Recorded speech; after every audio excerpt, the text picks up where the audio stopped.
Hello guys, and welcome back to the channel. Now guys, the arrogance is now starting to come out in full force. So all the veneer of pretense of humility is starting to ebb away and fade away, and the real arrogance, the true characters of these people are now starting to come out. And so now they feel they have the country held fully in their grip.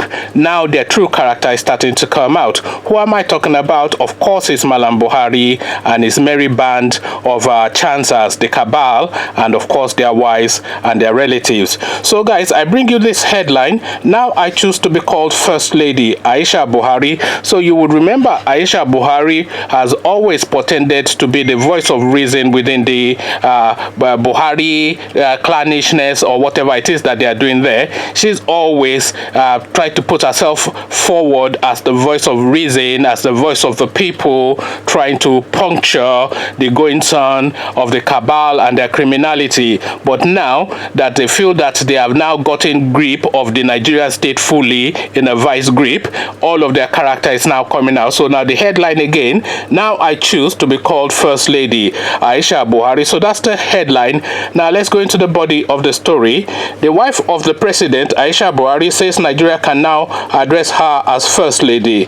Recall that when her husband assumed office for his first term in 2015, Mrs. Buhari released a statement saying she wouldn't want to be addressed as First Lady but as wife of the president. Well, it appears she has had a change of heart. Of course she has had a change of heart, because when they first came in, they were unsure that this thing that they stole, that they'll be able to hold on to it. But they've held on to it for 4 years and they've restolen it again. So their confidence is now at a sky high levels, skyrocketed. So now their character is now coming in and the arrogance is now starting to show. So again, well, it appears she has had a change of heart. Of course she has had a change of heart.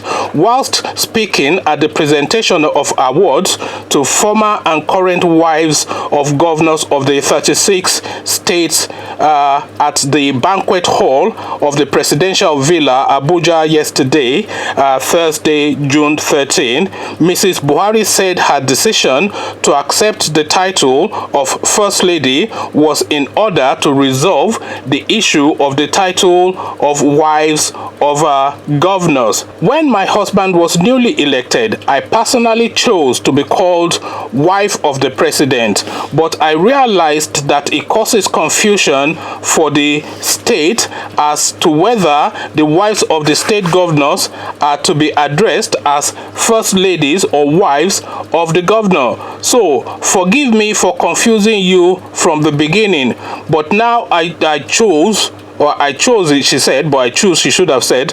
So, but now I choose to be called the First Lady, she said. So this is now the arrogance of this beautician woman coming out, wanting to be called First Lady. I don't know quite what that places in the Nigerian constitution that facilitates for that, because I am not aware there's anywhere in the Nigerian statute book that or the Nigerian statute books rather, that assigns a role of First Lady to anyone. I think this First Lady thing came in with Mariam Babangida, and it has stuck ever since, and everybody is a First Lady now with an office and a budget. So I'm not quite sure how that is now budgeted for within the Nigerian budgetary system, when there's no statutory role that recognizes the First Lady as an official position within the Nigerian state. So this is now what is going on now. First Lady apparently is what the beautician wants you to address her as. Before she was pretending at humble, but now that their feet is fully on the ground and they have rested their foot on the table of Nigeria and they feel they own the land now, First Lady she now wants to be called. So First Lady Aisha Buhari, the pretend humility now turned arrogance, is the subject matter of this video. Conversations in the comment section, this is what I usually invite. But before you come join me in the comment section to have that conversation, click on the red subscribe button so it turns gray, bell button, that way you are notified every time I drop a new video. Then come have a chat with me about this goings on in Nigeria in the comment section. So I'll leave you here, meet you in the comment section, but here I say peace.